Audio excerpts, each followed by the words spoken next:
오늘 우리가 읽은 본문의 말씀은 우리 예수님이 세례 요한으로부터 세례를 받는 장면을 우리가 본문에서 보게 됩니다. 그런데 이 장면은 동시에 예수님의 이 땅에서의 공생애를 시작하는 첫 장면이기도 합니다. 성경은 계속하여서 예수님의 공생애에 관심을 많이 갖습니다. 이 복음서가 총 4권인데요. 마태, 마가, 누가, 요한복음을 모두 합치면 그 절수가 3781절이라고 합니다.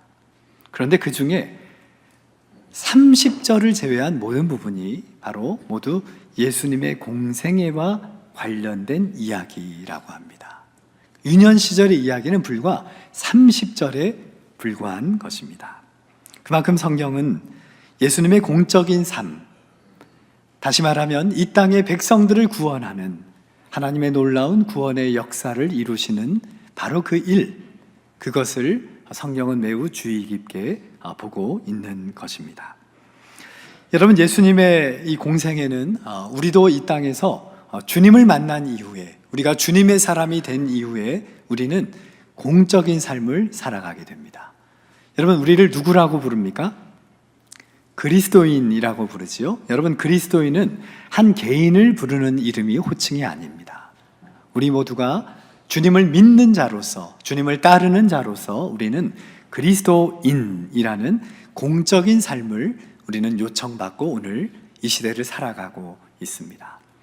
오늘 우리 각자의 부르심의 자리, 여러분의 공적인 자리인 가정과 또 우리의 일터와 우리의 공동체를 위하여 오늘 우리가 예수님의 모습을, 그 자세를 우리가 거울 삼아서 우리 모두도 각자의 부르심의 자리에서 그러한 예수님을 닮아가는, 또 예수님의 삶을 쫓아가는 거룩한 주님의 사람들이 될 수 있기를 진심으로 바랍니다.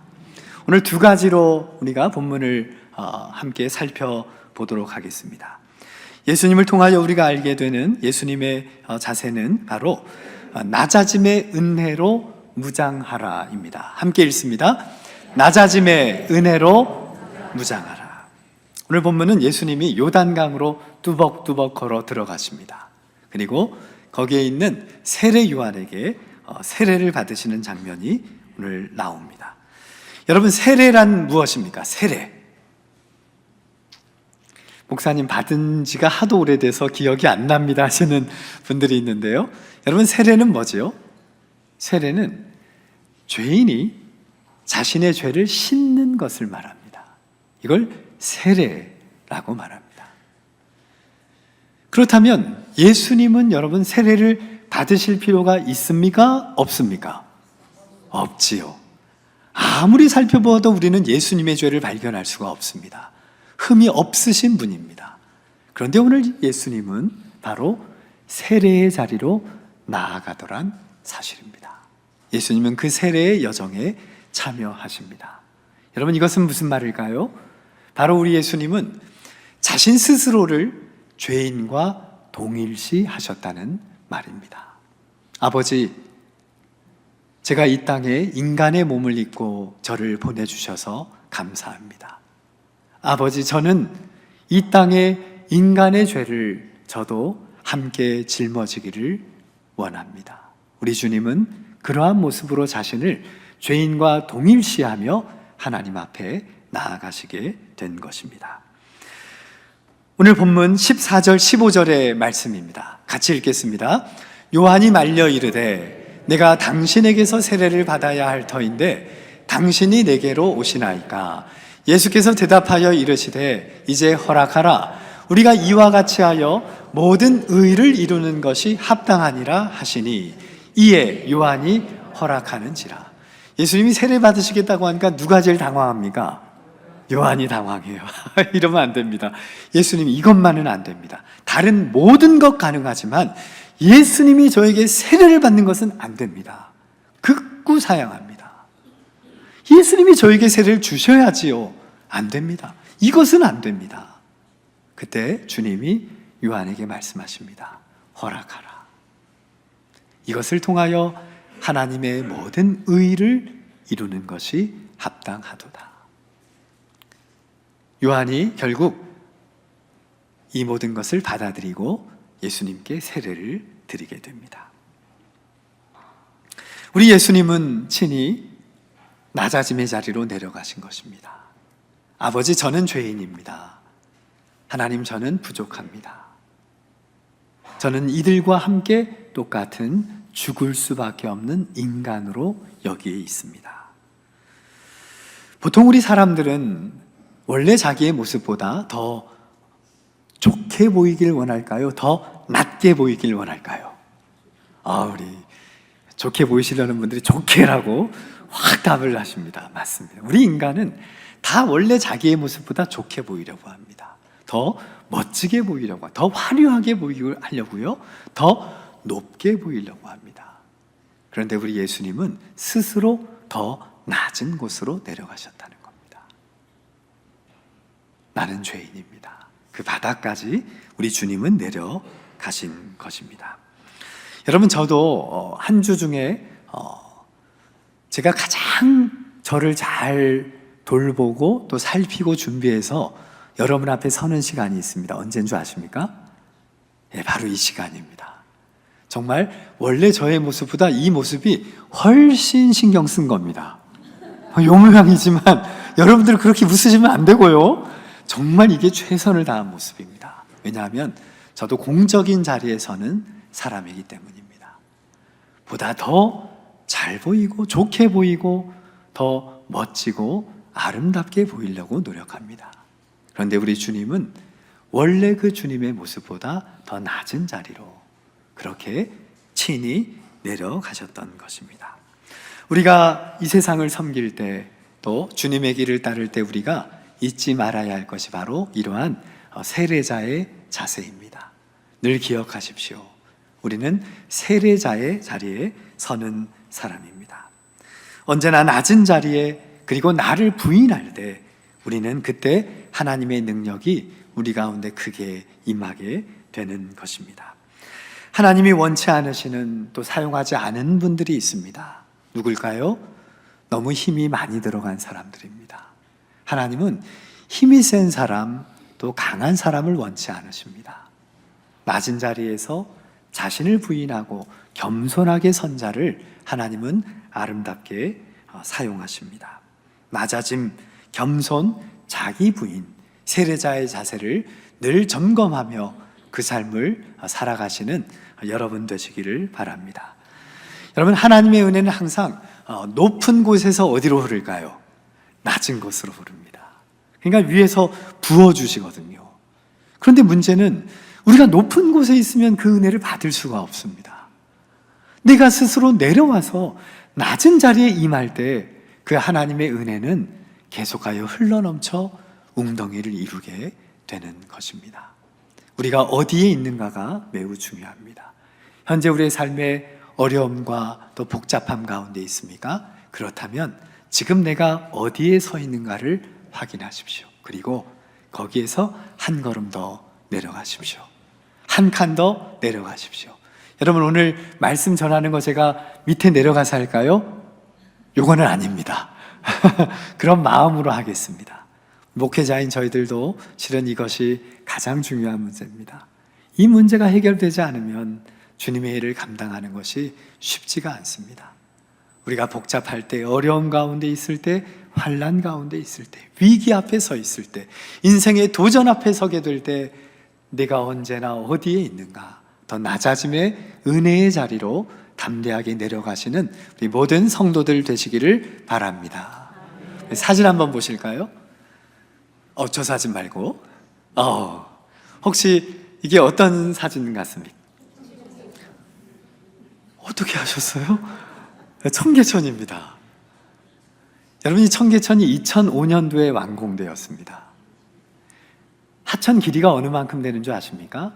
무려 10.84km, 다시 말하면 약 11km 정도가 되는 정말 긴 하천입니다. 그런데 이 청계천을 계획하고 또 설계할 때 가장 중요한 포인트가 있었다고 합니다. 여러분, 이 청계천은 이 사대문 안에 있는 물들이 한 곳에 다 모입니다.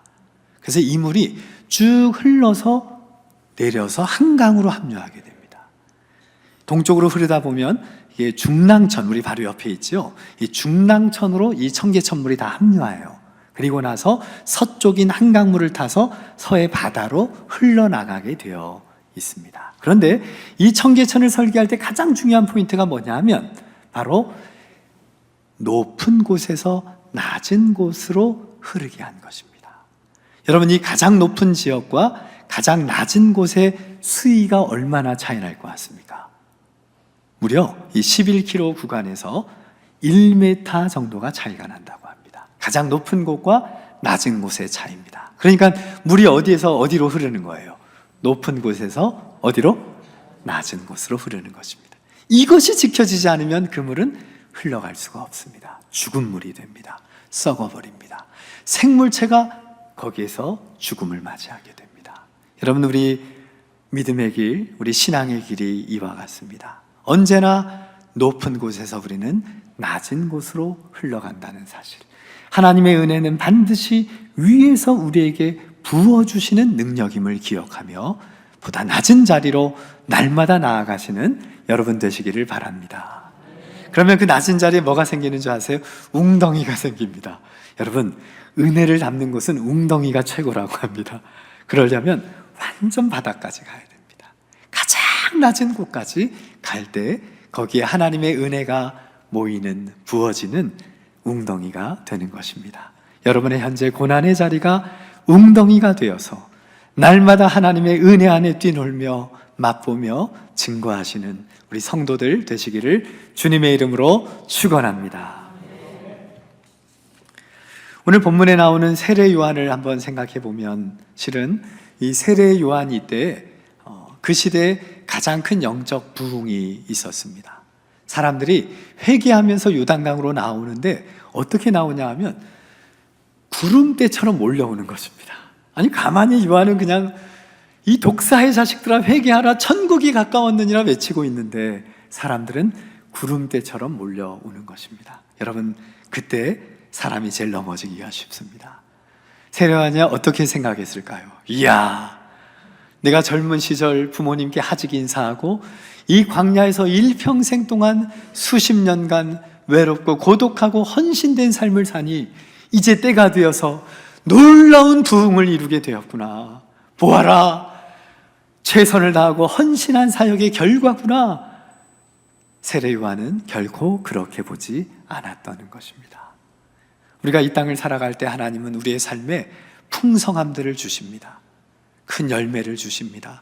상상하지 못했던 일들을 우리의 삶 가운데 이루십니다. 여러분, 그 일들을 우리가 볼 때 명심해야 할 것이 있습니다.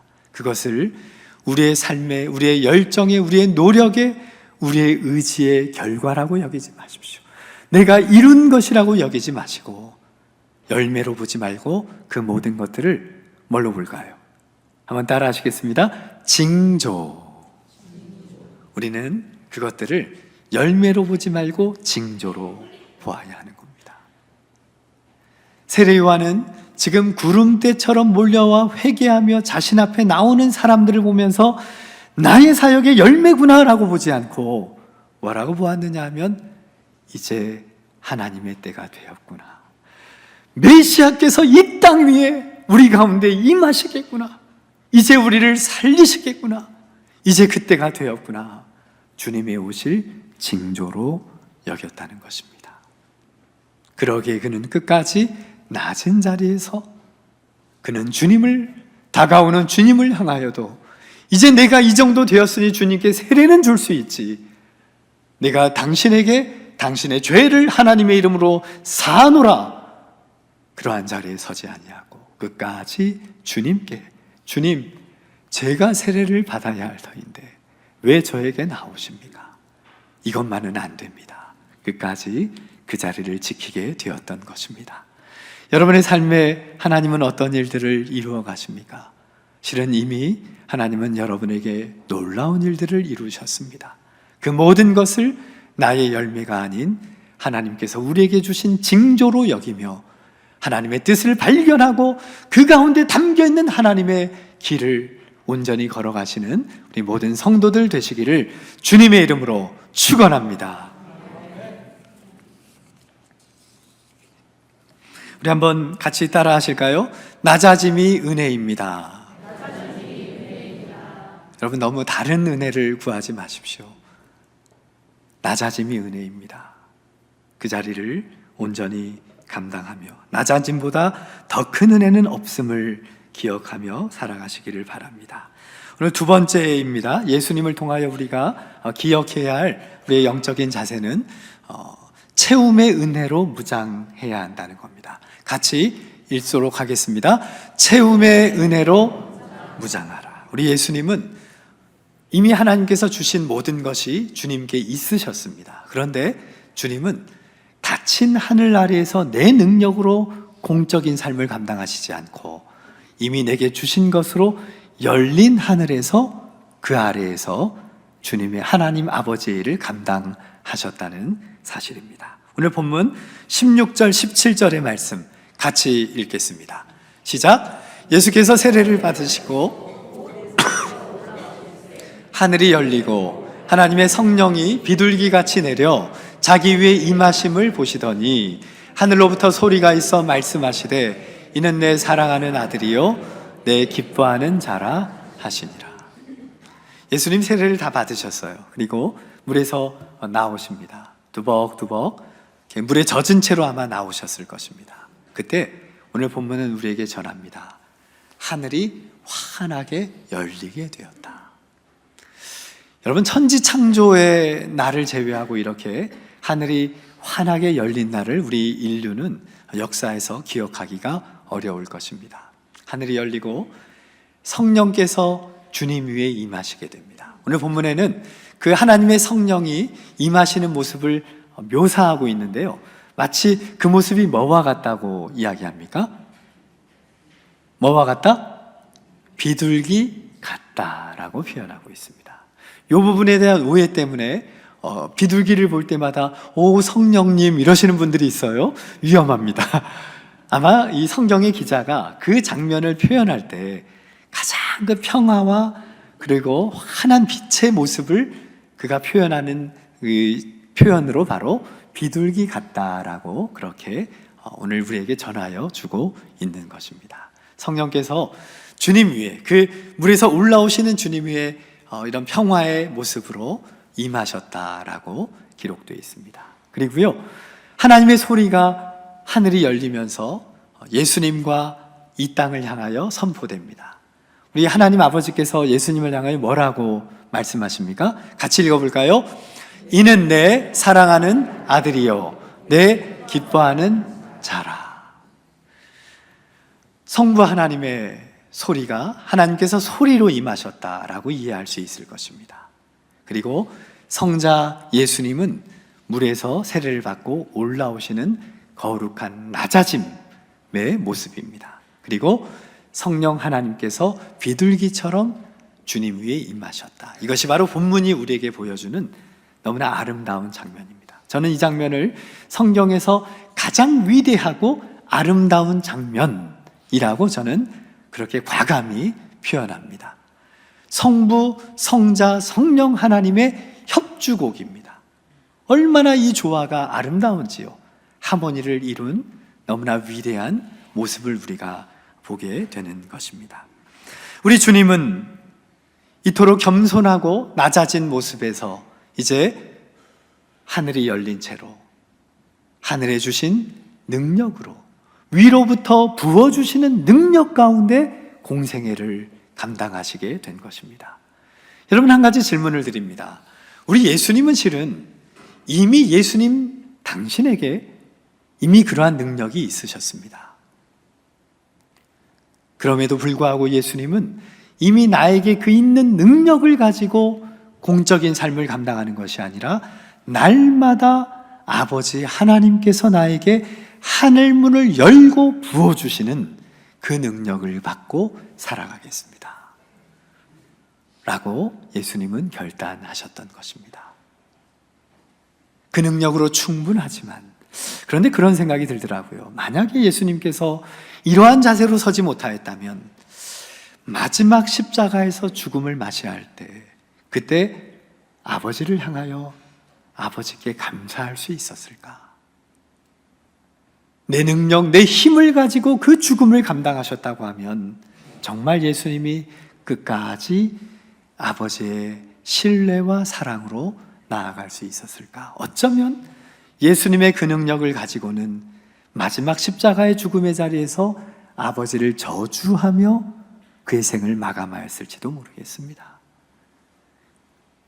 바로 예수님은 내가 아버지 하나님의 일을 이 땅에서 감당하면서 내 힘을 의지하지 않고 날마다 하나님의 능력을 의지하며 살겠습니다 고백하며 나아갔던 것입니다. 이것이 바로 주님께서 바로 이 자리에 있는 우리에게 보여주시는 공적인 삶을 감당하는 자들의 영적인 자세입니다. 여러분, 우리 예수님을 믿는 사람들은 두 종류의 사람이 있습니다. 한번 같이 보실까요? 첫 번째 어떤 사람이 있어요? 닫힌 하늘 아래 사는 사람입니다. 여러분, 이 사람은 어떤 사람일까요? 하늘이 닫혀 있습니다. 그러니 뭘 갖고 살면 돼요? 내 거 가지고 살면 되죠. 내 능력 가지고, 내 힘 가지고, 내 건강 가지고, 내가 쌓아놓은 물건 가지고, 소유 가지고, 내 재능 가지고, 내 은사 가지고, 내 건강을 가지고 살면 되는 것입니다. 어떻게 살까요? 바둥바둥 몸부림치며 사는 것입니다. 매일 걱정하며 사는 것입니다. 매일 두려워하며 불안하며 사는 것입니다. 근심 가운데 살아가는 거예요. 왜요? 내 힘으로 살아가려니 얼마나 그 인생이 버겁겠습니까? 이것이 바로 예수님을 믿지만 이 땅에서 닫힌 하늘 아래 가운데 살아가는 사람들의 모습입니다. 또 다른 신앙인들의 모습이 있습니다. 그들은 어떤 삶을 살죠? 열린 하늘 아래 사는 겁니다. 여러분, 열린 하늘 아래 사는 사람들은 내 것 다 버리지 않습니다. 야, 이거 갖다 버려라, 야. 요것만 갖고 살면 되지. 아니요. 내 것은 그대로 있습니다. 그런데 하늘이 열려 있는 겁니다. 여러분, 첫 번째 사람과 두 번째 사람의 어떻게 이게 비교가 되겠습니까? 날마다 나에게 주신 것으로 세상을 섬기고 나의 공적인 삶을 감당하면서, 그러나 하늘이 열려 있기 때문에 우리가 상상도 할 수 없는, 우리가 꿈도 꿀 수 없는, 기대도 할 수 없는, 소망도 가질 수 없는 놀라운 신비의 삶을 그들은 날마다 살아가게 되는 것입니다. 이러한 사람들의 특징은 그의 인생이 납득이 되지 않는 인생입니다. 한번 따라 하실까요? 납득이 되지 않는 인생. 여러분의 인생이 납득이 됩니까? 이해가 되십니까? 어떻게 이 인생을 우리가 이해할 수 있겠습니까? 어떻게 이것을 설명할 수 있겠습니까? 하나님의 우리를 향한 그 놀라운 일들이 어떻게 우리가 이해가 되고 납득이 될 수 있습니까? 하나님은 연약하지만 우리를 통하여 하늘문을 여셔서 날마다 하늘의 일들을 이루어 가시는 것입니다. 여러분, 이것은 반드시 위로부터 부어질 때, 위에서 부어주시는 그 능력을 의지하는 삶만이 이 땅에서 그러한 인생을 살아가게 되는 것입니다. 오늘 하나님은 우리에게 예수님의 이 모습을 통하여 너희들은 이 땅에서 무엇을 의지하며 살아갈 것이냐, 너에게 있는 것, 너의 경륜, 너의 지혜, 너의 나이, 너의 연륜, 너의 경험, 너의 힘이냐? 아니면 지금 너의 갖고 있는 그 모든 것을 하늘문을 활짝 열고 날마다 위에서 부어주시는 그 능력을 의지하며 살아갈 것이냐? 오늘 하나님은 우리에게 다시 이 질문을 던져주십니다. 먼저 우리 가장 낮은 자리로 내려가십시다. 지금의 삶의 그 모든 복잡함은 우리가 너무 높은 곳에 서 있기 때문입니다.